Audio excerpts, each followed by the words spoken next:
Fundações em solos lateríticos, novas considerações. Esse tema é um tema de muita importância para a engenharia de fundações, mas tem sido, vamos dizer, ignorado pela especialidade. Então, hoje nós vamos tentar mostrar qual é o que é o assunto, como é que a gente pode trabalhar com ele e se beneficiar com ele. Vamos falar agora sobre a composição química do solo laterítico. Isso está aí uma formulinha, o KR indica aí uma formulinha, se menor que 2 é o solo laterítico. É uma fórmula só para vocês entenderem e saberem o que é um solo laterítico. Mas na prática de engenharia, essa definição não tem utilidade nenhuma. Eu mesmo, 29 anos estudando solo laterítico, nunca usei essa expressão. O que a gente tem que saber é o seguinte: o solo laterítico é um tipo de argila ou areia, etc., que tem seus grãos cimentados por óxido de ferro e de alumínio. É isso que dá para eles uma rigidez muito maior que dos demais solos. Identificação dos solos lateríticos. Evidentemente, é super importante identificá-los. Isso principalmente para a região aqui de São Paulo.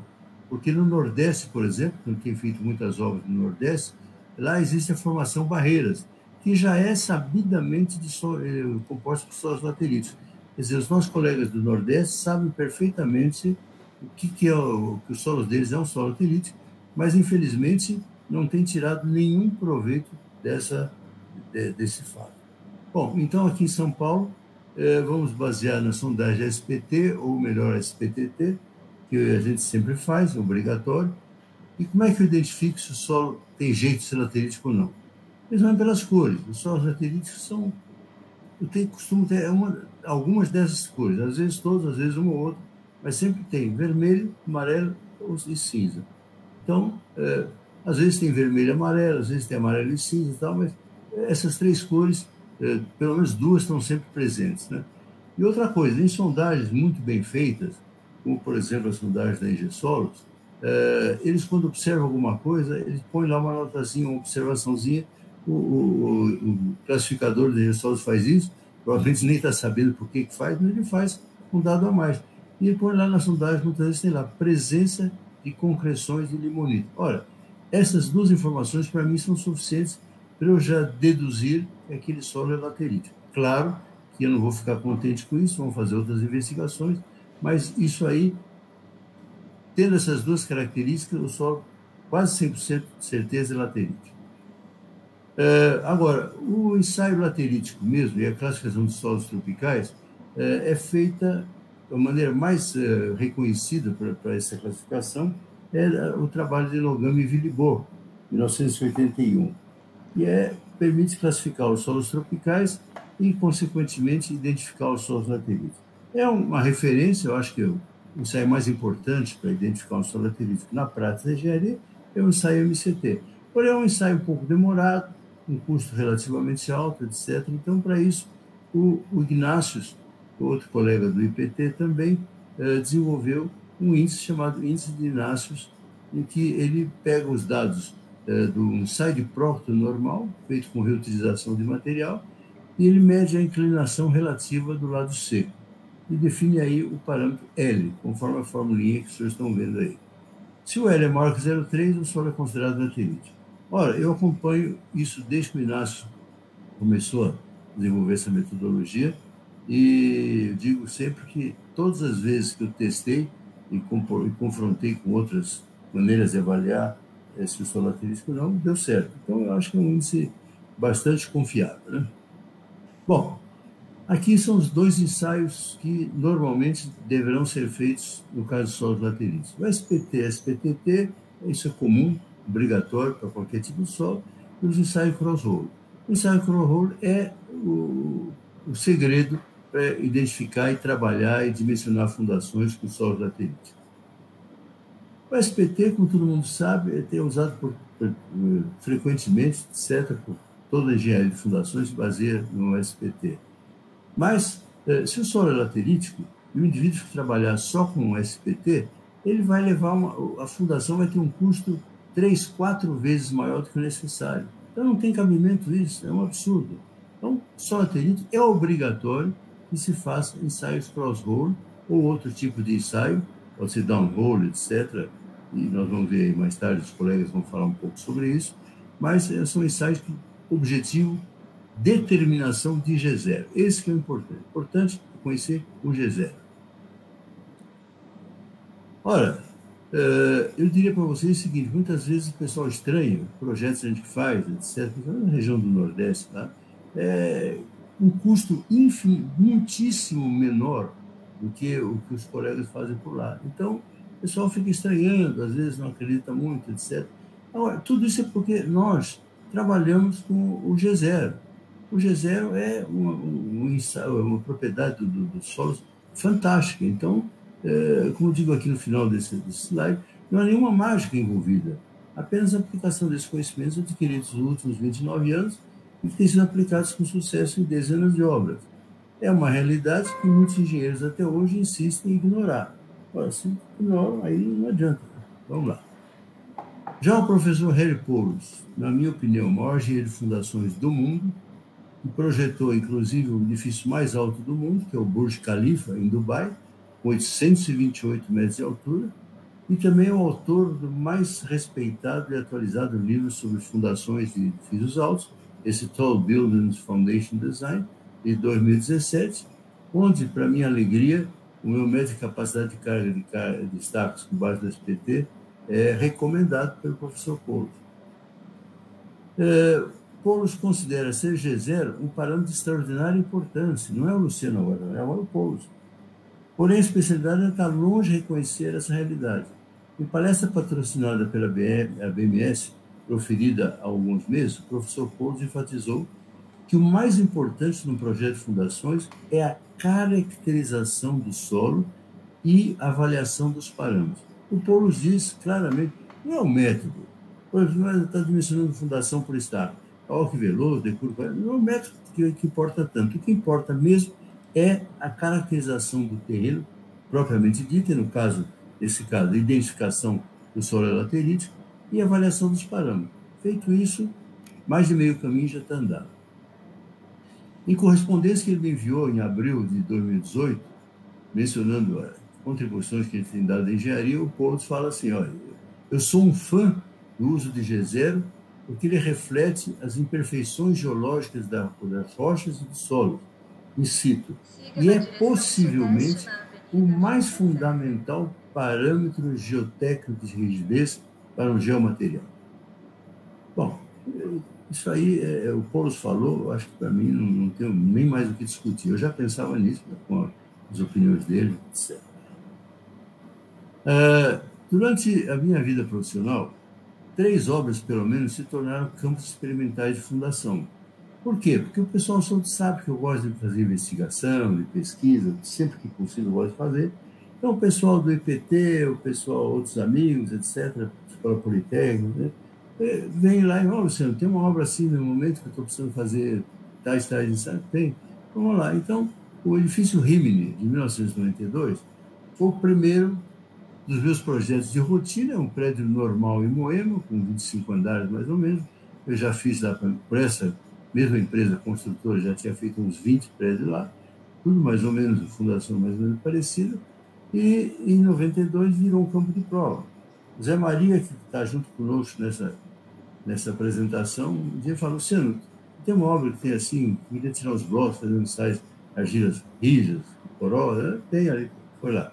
O professor Vitor Melo queria fazer umas experiências colocando em placas, sendo carregadas pelaquela Expancel, nosso amigo Pedro Elísio, lá de Minas Gerais, ele colocou essas placas com a célula dentro de trás, e ele colocou essas placas dentro de sapatas desse prédio. E assim foi. Então, esse prédio virou um campo experimental. Eu lembro que já tanta experiência que um dia eu liguei para o nosso amigo Botura, da Cota, e comecei a contar para ele a história toda dele. Ele falou, Luciano, onde eu entro? Para entrar medindo o recalque. E mediu, e foi uma coisa muito importante. Digo sempre, todas as investigações, sem custo nenhum para ninguém, tudo feito em benefício da ciência. Depois veio o Hospital São José, depois o edifício Carmel. Bom, esse primeiro prédio mostrou que havia coisas diferentes no ar, não eram aviões de carreira. O prédio se comportou de uma maneira completamente inesperada. Quer dizer, eu imaginava que o recálculo daquelas sapatas, de fundação direta em sapatos, fosse dar alguma coisa, 25, 30 milímetros, Na realidade, deu 4 ou 5 no máximo. Não sei se chegou a 5, mas por aí. Então, quer dizer, tinha alguma coisa estranha. E eu publiquei o primeiro trabalho que eu considero científico sobre fundações em argilas lateríticas nesse congresso da American Society Civil Engineer, em 1994, no Texas. Foi, aliás, uma época que o professor Jean Lebriot, a quem eu conheci nesta oportunidade, tinha feito um concurso também para comportamento, análise de comportamento de sapatas. 5 sapatas de grande diâmetro, a menor com 1 metro, eram quadrados, 1 metro, e a maior com 3 metros, etc. E, olha, foi a campanha de investigação mais perfeita que eu já vi no mundo. Por exemplo, dilatoma de Marquette, tinha todos os ensaios possíveis e imagináveis. Quem fez o dilatoma de Marquette para essa pesquisa? O próprio Marquette. A equipe do professor Marquette se deslocou de Roma para lá para fazer esse ensaio. Então, era uma investigação em campos experimentais, em concursos, etc., mais perfeita que eu já vi na minha vida.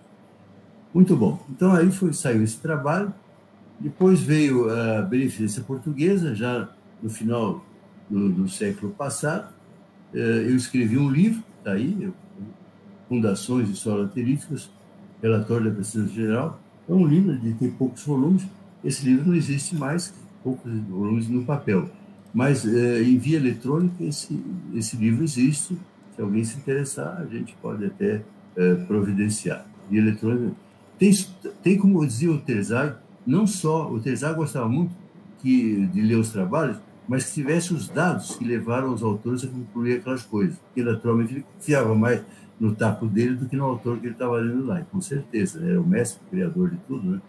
Então, eu aprendi com o Terzaghi, eu fiz o seguinte, nesse livro aí, além de ter todas, o relatório meu, a interpretação, etc., as 30, 40 páginas, tem todos os ensaios originais que serviram de base para os meus trabalhos. Tudo que está lá, está lá. Todas as sondagens originais, ensaios de laboratório, provas de carga, relatórios do IPT, Ingesol, quem quer que seja, todos estão lá e fazem parte desse livro. Então, é um livro bastante interessante, né? E eu vou mostrar aqui só um pedacinho para vocês terem uma ideia. Aqui à direita nós temos a variação do G0 com a profundidade. À esquerda, a tabelinha com os valores de G0, né? E vocês veem o seguinte, o G0 variou quase que linearmente com profundidade, está escrita aí a equação. E eu tenho aqui, coloquei aqui do decurso de 2018, não tinha, evidente, nessa época não tinha, só enxertei nesse desenho, porque esse trabalho foi publicado em 99, 2000, não lembro bem exatamente. E aí, o que eu pus? Porque em 2018 eu fiz, pela primeira vez, eu publiquei uma proposta para orientar o dimensionamento de fundações diretas em função do G0. Está escrito essa formulinha que aí, o QR, a tensão de referência, 0,006 G0. E aplicando isso nesse trabalho da beneficência, nós chegaríamos a uma tensão de ruptura convencional ou tensão de referência, conforme queira chamar, eu chamo normalmente pelos dois nomes, deu 1.405 kPa. Guardem bem esse número, 1.405. Em seguida veio a prova de carga, vocês estão vendo aí em bolinhas vermelhas, carregamento lento até estabilização do recalque, e bolinhas azuis já é um carregamento rápido que eu fiz para ver se eu conseguia determinar alguma ruptura física, assim, quebrar aqueles vincos que cimentavam as partes. Não conseguia. Mas vocês veem aqui o seguinte, olha lá o valorzinho de QR 1412,21, ou seja, praticamente idêntico, a diferença de menos de 1%, com relação àquela formulinha do G0, que foi publicada em 2018. Quer dizer, nessa época nem se sonhava nada disso. E aqui é a versão mais moderna do meu programa de interpretação de provas de carga, que eu acho muito interessante. Por quê?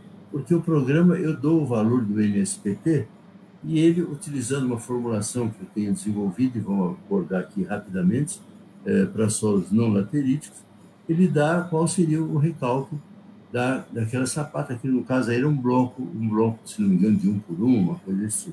Ele dá o valor de ER, e aí chama E de referência.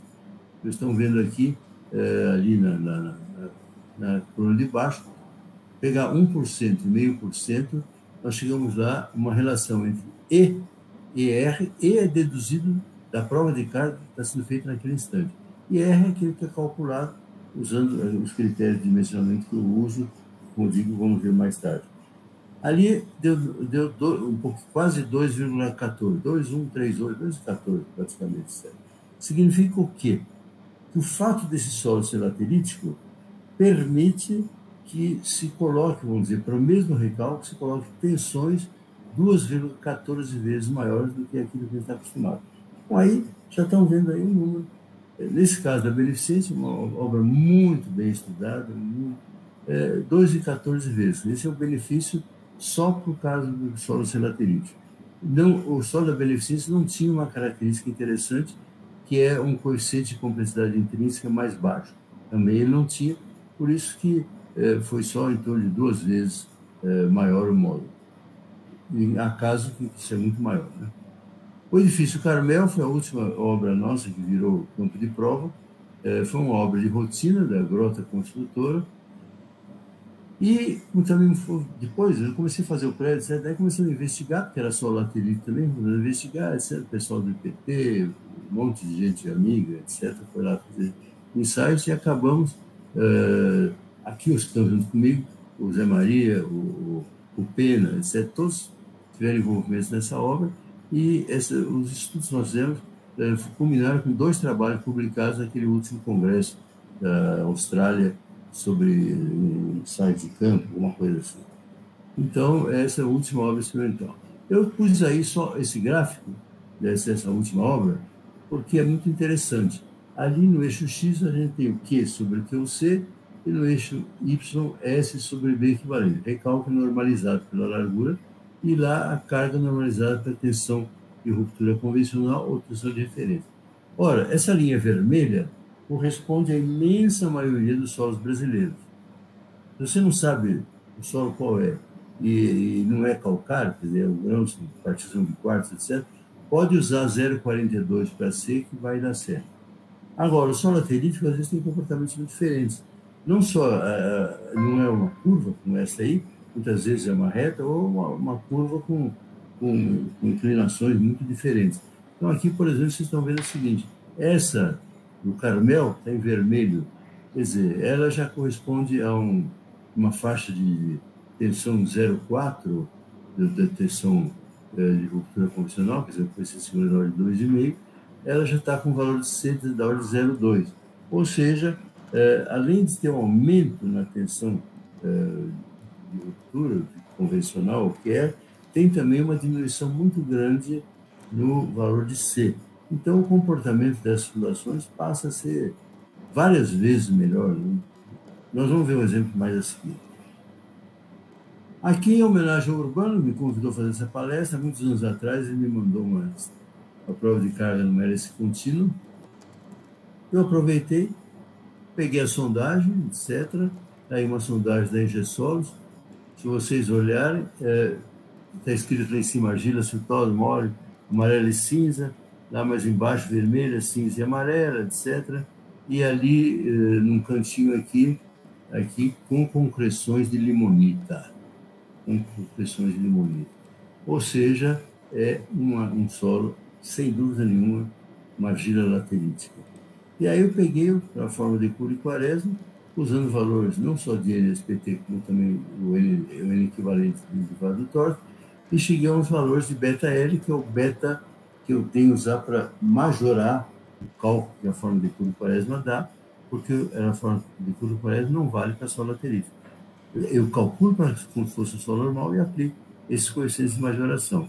Quer dizer, um número aqui entre 2 e 3, dependendo aí do critério que se usa. Mas é interessante isso aí. E aqui está a prova de carga do Urbano, aqui está a interpretação através do gráfico de rigidez, mostrando, de novo, a vermelha é o total, a verde é o atrito lateral e a vermelha é o atrito lateral mais ponta, que normalmente é uma curva, mas no caso de solos lateríticos, muitas vezes é uma reta, nesse caso também é uma reta. Muito bom. Interessante que o Urbano mencionou na época que eles fizeram 3 carregamentos. Carregaram a primeira vez, descarregaram, carregaram a segunda. O objetivo era atingir cada vez deformações maiores. E outra vez usou um carregamento rápido. Eu não quis misturar o rápido, mas misturei os dois, primeiro e o segundo, que era o carregamento lento. Se olhar a curva, carga-recalque, não se vê quase nada de diferença. Esses 2 últimos pontos correspondem ao segundo carregamento e os outros todos são no primeiro carregamento. Aparentemente está tudo igual, não faz muita diferença. Agora, o gráfico de rigidez, o médio de rigidez, para mim, é melhor, de longe, a maior contribuição que eu dei em engenharia de fundações. Eu sou um apaixonado pelo médio de rigidez. Eu acho que é uma coisa absolutamente fantástica. Então, agora, se vocês olharem aqui, a curva em vermelhinho é a curva gerada por aqueles pontos todos, menos os 2 últimos, e vocês veem, esse tem um coeficiente de correlação muito alto. Olhando aqui de novo, é alguma coisa com quase 1, ela 0,9944, etc. E vocês veem que esses 2 pontos, o segundo carregamento, destoam do restante. Quer dizer, o segundo carregamento, na minha opinião, não só não ajudou nada, como dá uma certa confusão na coisa. Então, teria sido melhor, nesse caso, simplesmente fazer um carregamento único, usar o grau de rigidez para extrapolar os resultados com uma confiança total, como vocês estão vendo aí nas bolinhas vermelhas. Bom, um outro trabalho que eu vou mencionar aqui foi publicado em 2 conferências. Foi publicado naquelas conferências do Panim, na Bélgica, em Ghent, na Bélgica, em 2003, seminários de Bordeaux Piles, e foi também no Congresso Brasileiro de Mecânica dos Solos de 2006. O que acontece? É um caso muito interessante esse caso. Eu fui procurado, depois de terem sido procurados, sei lá, uma dezena, ou mais talvez, de colegas, porque eu tenho uma construtora que não é de São Paulo, é do exterior, de outro estado, mas veio aqui, fez um projeto, etc., eles contínuos, etc. e tal, e dimensionou as fundações, etc. Aí começou, já terminou os estaqueamentos, fez os blocos, começou a subir pilares, etc. E aí, por qualquer razão, deu um estalo na cabeça do proprietário da construtora, que eu estou dizendo mal conhecido, fiquei conhecido lá na época, e ele mandou fazer um outro levantamento de cargas. Usou aí um engenheiro muito bom da Bahia, que eu conheço, etc. E esse engenheiro provou que o cálculo do levantamento de cargas anterior estava tudo errado, que as cargas eram quase o dobro do que tinha sido considerado no projeto. Então, o pessoal ficou desesperado, consultou todo mundo. Aí, simplificando, e também para não perder muito tempo, o mais otimista dos nossos 10 ou 12 colegas foram convidados a opinar, disse que tinha que quebrar os blocos todos e reforçar 50% das estavelas contínuas. O mais pessimista disse que tinha, ao contrário, 100%, tinha que dobrar o número de estavelas contínuas. Vocês imaginem que delícia para o construtor, já subindo os pilares, você tem que parar tudo, quebrar todos os blocos, voltar lá, fazer mais 50% ou 100% de estavelas contínuas, etc. Bom, ele desesperado procurou Deus e todo mundo. Quando chegou para mim, mostrando a sondagem, felizmente uma sondagem confiável, da EGSOS, etc. Eu já vi essas características, solo avermelhado, e olha, não falei nada, mas pensei, esse solo é laterítico. Se for laterítico, o problema está resolvido, né? Mas aí pedi um prazo, uma semana, 10 dias, consegui conversar com os colegas do IPT, fizemos ensaios cross-roll a toque de caixa em emergência e ficou, vamos dizer, comprovado que o solo é laterítico. Então, eu cheguei para o cara e falei, escuta, meu amigo, sabe o que você precisa fazer? Aí tem essa pergunta aqui no artigo, o que fazer? Aqui está alguns ensaios, provas de carga, etc. E aqui veio a pergunta do artigo, o que fazer? A resposta, absolutamente nada. Ou seja, com a carga sendo o dobro da carga de projeto, a fundação ainda resultou extremamente conservadora.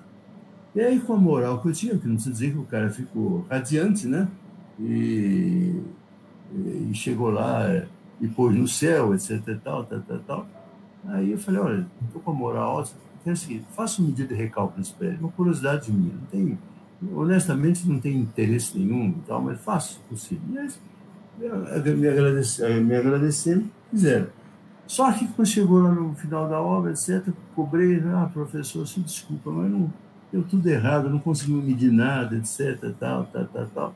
Aí eu, desconfiado já da que podia ser a coisa, tinham feito provas de carga, etc., tinha muito estudo nesse negócio, fiz uma estimativa de qual teria sido o recalque máximo daquela fundação.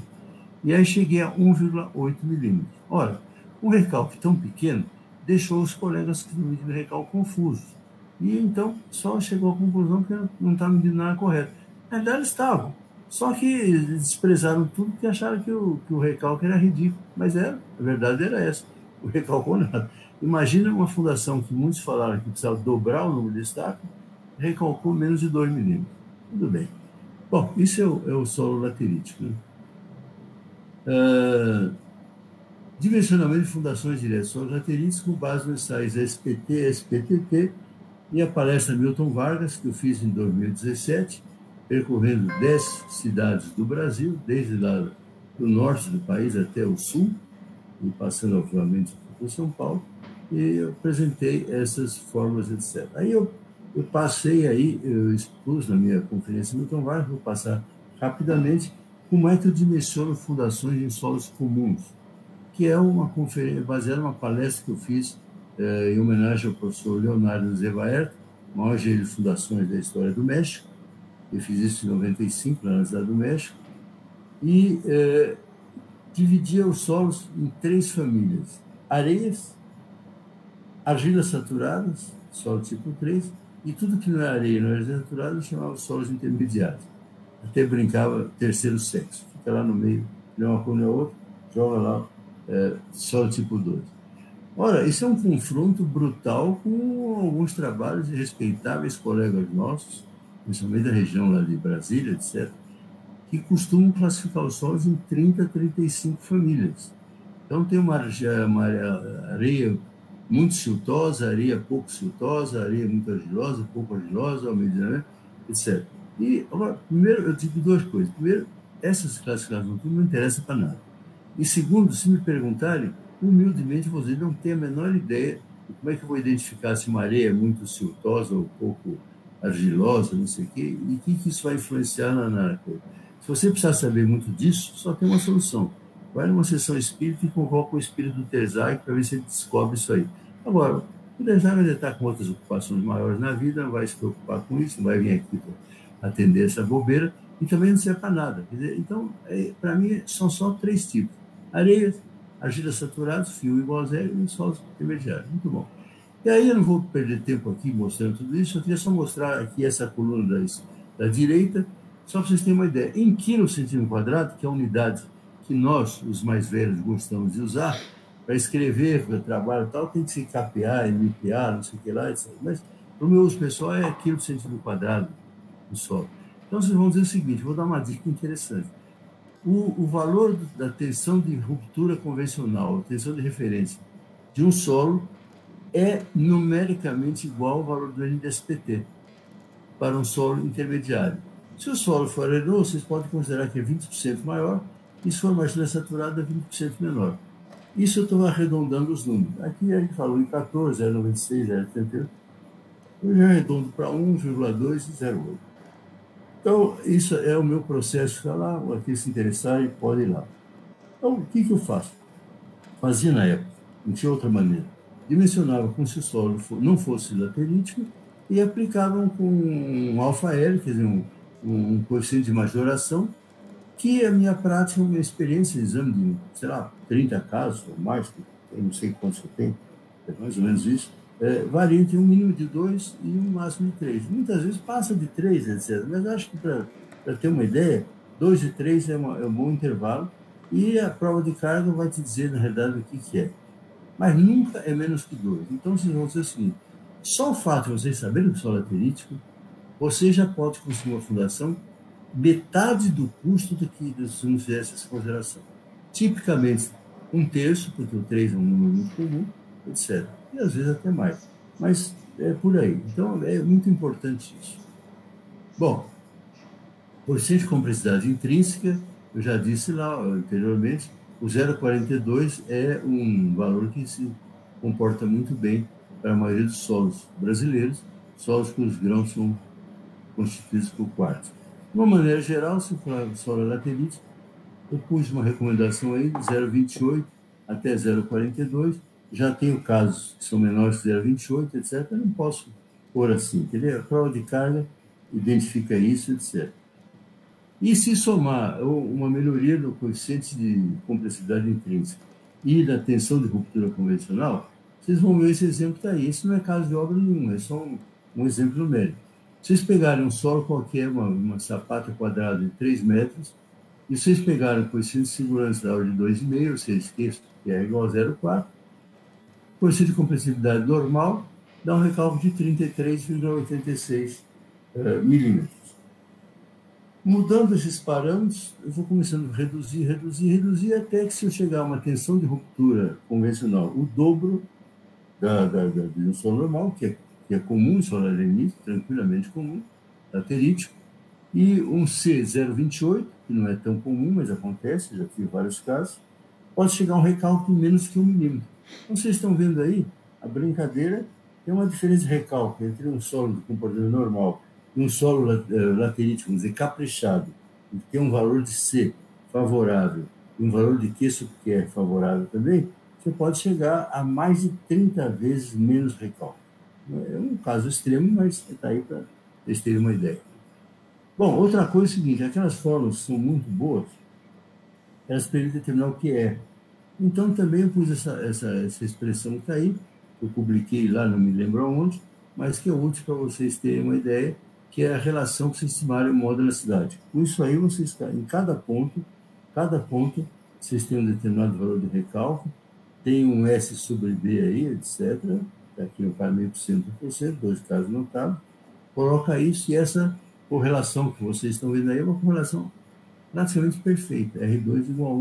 Então, vocês podem calcular o modo da cidade não linear, variando não linearmente com a deformação, quer dizer, um cálculo bastante preciso, uma facilidade enorme. Bom, uma outra obra importantíssima, a obra Chap-Chap da 13 de Maio. 13 de Maio é o solo tipo da Avenida Paulista. A Avenida Paulista tem maiores prédios do Brasil, de São Paulo até hoje, etc., naquela década de 50, etc. Eu posso garantir para vocês o seguinte, se naquela época tivesse conhecimentos que nós temos sobre solo político, as fundações de todos os prédios da Paulista iam custar de 1/3 do que custaram. Aí, você sabia, então, o custo foi muito maior. Bom, no caso do Chap-Chap, está aí, tem um valor de NSPT, etc. Era uma obra que normalmente o pessoal faria com estacas de escaque, etc. E eu fiz aí, fiz uma prova de carga, tinha uma estaca escaque, 500 milímetros de diâmetro no meio, um bloco quadrado de, acho que era 1,40, marcado aí, não sei exatamente, etc. Então, fizemos prova de carga nesse conjunto. Vocês estão vendo, o verde aqui é o atrito lateral. É muito interessante. Aqui, a carga vai inicialmente para a estaca. Agora, quando ela chega a um ponto que já iria, vamos dizer, se aproximar da ruptura, a base da sapata do bloco começa a segurar. Então, ela, em vez de ela perder rigidez com a deformação, ela passa a ganhar aqui só. Ela entra num outro universo que já é o bloco trabalhando majoritariamente o bloco. Então, nós temos aí essa prova de carga, onde primeiro foi solicitada a estaca, e depois o conjunto, e aí nós estamos vendo tudo por aí, aqui o vermelho, a curva do bloco total, e no verde, a curva da estaca. Agora, aqui eu queria chamar a atenção para vocês o seguinte, aquele valor de E sobre R, que mede o benefício do fato de ser solo laterítico, e nesse caso também, de ter uma estaca no meio do bloco quadrado, aumentando, obviamente, a rigidez. Então, o resultado final disso é uma fundação que, dependendo aqui da deformação que se considera, 1% ou 0,5%, de 4,2 a 4,7 mais resistente, vamos dizer assim, ou mais rígida do que se fosse um solo normal e sem estaca no meio. Então, você vê aqui o benefício de usar isso foi quase 5 vezes. Ora, essa obra, que foi projeto meu, ficou parada há muito tempo, por razões, sei lá, econômicas, etc. Depois foi retomada. Eu pedi para o IPT, foi vendida para outro grupo. Aí o outro grupo me procurou e falou: professor, como é que vamos fazer? Etc. Eu falei: a única coisa que eu posso recomendar é você chama o IPT e faça o controle de recalque, desencargo de consciência.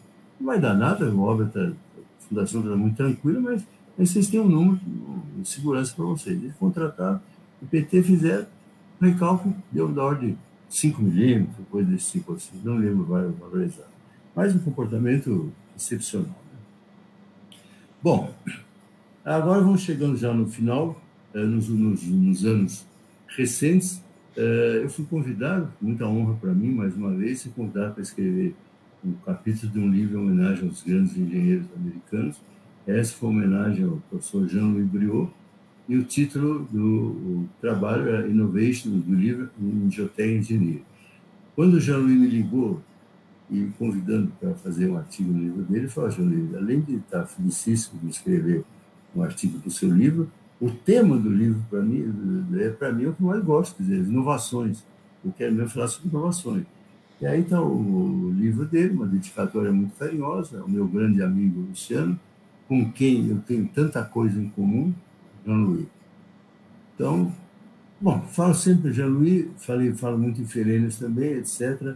E muitos de vocês talvez não conheçam, não saibam como é o jeitão deles, a cara deles, etc. Então, peguei essa fotografia tirada em algum lugar do mundo, não sei quando também, etc., de um congresso. À esquerda, Ferênios, o Jean-Louis, à minha direita, à minha esquerda, a Beth, minha mulher, que me acompanha, grande companheira, me acompanha em tudo que é jornada, participou em todos os congressos.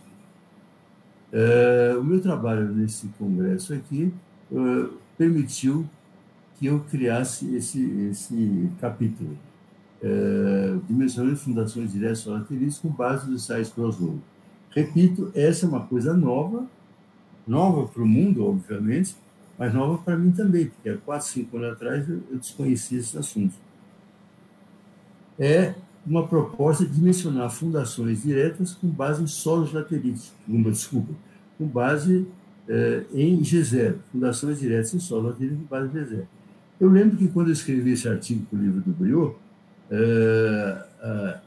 quem já escreveu algum artigo para a American Society of Engineers sabe que eles são muito chatos na revisão disso. Eles põem para 2 revisores, os revisores perturbam muito a vida da gente. Pergunta isso, pergunta aquilo, etc. Estou brincando que são chatos, faz parte do papel deles para garantir que os trabalhos sejam de bom nível. E um deles chamou a atenção: escuta, professor, o senhor está usando aqui o G0 como um índice, como se fosse um SPT, um índice, etc. O G0 não é isso, o G0 é um padrão de rigidez. Eu falei: meu querido amigo, eu estou careca de saber isso. É óbvio que eu sei que o G0 é um índice de rigidez. O que eu estou propondo usar como índice é uma proposta minha, uma proposta nova, usada como um índice para dimensionamento de fundações. O G0 é um índice de rigidez, se sabe desde que nasceu o mecânico sólido, sabe-se disso. Não é um caso. Agora, eu estou propondo usar como índice que facilite a utilização dele de dimensionamento de fundações lateríticas. Então, essa fórmula que está aqui, que R igual 0,006 G0 a Gs lateríticas. Para solos não lateríticos, eu pus também um intervalo de fórmula aí, mas eu não tenho quase dados, porque essas coisas todas eu faço G0 para solos lateríticos. Mas, de qualquer forma, é interessante, porque no caso de solo se eu achar que o solo é laterítico e o solo não for laterítico, o sistema que eu usava antigamente era fazer aquelas correlações com SPT, que o Zé Maria brilhantemente desenvolveu nos anos 90, e que ele vai falar sobre isso em seguida. Eu usava isso. Então, 90% das vezes ficava muito claro se o solo era laterítico ou não, mas muitas vezes ficava uma zona intermediária, e eu ficava com receio, sabe? Se eu dimensionar com solo laterítico e não for, porque aí o seu solo laterítico eu pego o cálculo como se fosse não laterítico e multiplico por 2 ou 3. Se ele não é laterítico, eu quebro a cara, então ficava uma preocupação. E usando essa expressão nova, não. Se eu dimensionar com solo laterítico e o solo for não laterítico, a fundação vai ser mais conservadora, não tem nenhum risco de dar alguma coisa errada. Ela teria um número multiplicador para solos não lateríticos é maior que o solo laterítico. Então, essa é a grande vantagem para nós engenheiros, né? Bom,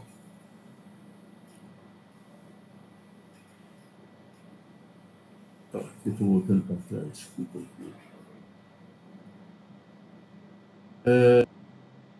Funcionamento de fundações profundas em solos lateritos com base no ensaio SPT e SPTT. Bom, o que eu faço da vida inteira, tenho feito nos últimos 30 anos quase, é usar a fórmula de Curie e Quaresma e colocar multiplicadores, coeficiente de majoração, alfa L e beta L. Com base na minha experiência, tanto o alfa L como o beta L variam entre 2 e 3. Muitas vezes, alguns valores são maiores que 3.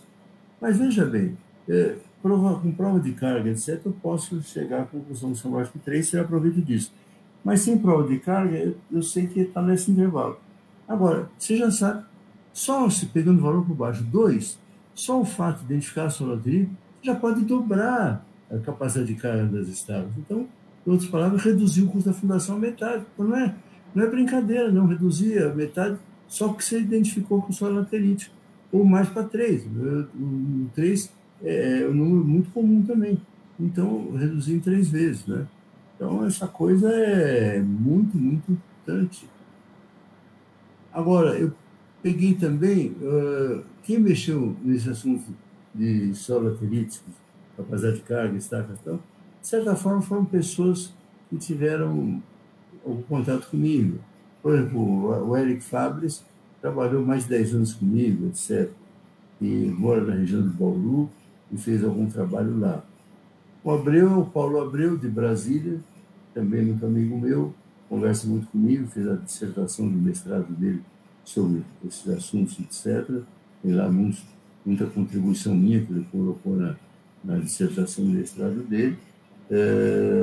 Então, são pessoas que têm muito relacionamento comigo.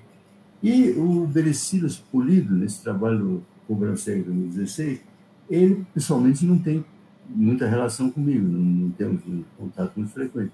Mas o Paulo Albuquerque, que era coautor desse trabalho dele, Paulo Albuquerque é professor da Unicamp, como vocês, a maioria sabe. Eu sou professor todo ano, dou aula lá, de um curso da Unicamp todo ano, há mais de 10 anos, dou aula lá, etc. Então, Paulo Albuquerque está bem familiarizado com a... Inclusive, ele fez um concurso sobre capacidade de carga de estágio, no CEF, etc. E eu ganhei o concurso porque fui o único que reconheci que o solo era laterítico. Então, o pessoal não reconheceu isso e, obviamente, chegou a resultados muito menos favoráveis. Então, aqui vocês estão vendo os números de beta L. O Eric, o Fábio, chegou a 5, o Abreu chegou a 1,74 e 6,25, o Polido chegou a 2,5 a 3,70. Eu diria para vocês que menos do que 2, isso depende um pouco de como é que se determina esses coeficientes, né? Eu não tenho tempo, meu tempo já está acabando, mas não é muito simples determinar esses valores. Mas eu diria para vocês o seguinte: 2 é um número, um piso. Quer dizer, menor que 2, praticamente não existe. Se o solo é laterítico, 2 vocês podem tomar um certo que 2 é certo. Agora, menor que 2 já é, eu diria, praticamente impossível. 2 é um limite inferior, limite superior não existe, eu considero 3, tem casos que dá mais que 3, tá? Conclusões. Os solos lateritos têm suas características de rigidez muitíssimo subavaliadas pela sondagem SPT, e mesmo com a SPTT por top. Não obstante toda a recente divulgação que se fez nos últimos 29 anos, como, por exemplo, parece Milton Vargas, da BMS, que foi por nós apresentado em 10 dados do Brasil, nos meses de novembro e dezembro de 2017, a especialidade, com raras exceções, ainda não tomou conhecimento dessa nova realidade. A determinação das propriedades desse tipo de solo exige a execução de outros ensaios, entre os quais se destaca a determinação das velocidades de propagação das ondas de deslizamento através de ensaios cross-hole e down-hole. Conhecidas essas velocidades, os pesos específicos naturais do solo, pode-se calcular o modo de deslizamento a baixa deformação, chamado G0. O conhecimento de G0 permite a avaliação das características dos solos e a elaboração de projetos de fundações realísticos, confiáveis e muito econômicos. Aliás, como já mencionou anteriormente, vou repetir aqui a afirmação do Poulos, G0 é possivelmente o mais fundamental parâmetro de rigidez de um geomaterial.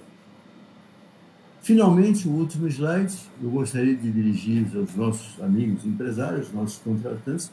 É chegada a hora do empresariado entender que o pequeno investimento a mais feito na fase de investigação do solo, além de conferir maior segurança, irá retornar centenas de vezes maior ao final da obra. Muito bom. Está terminada a apresentação.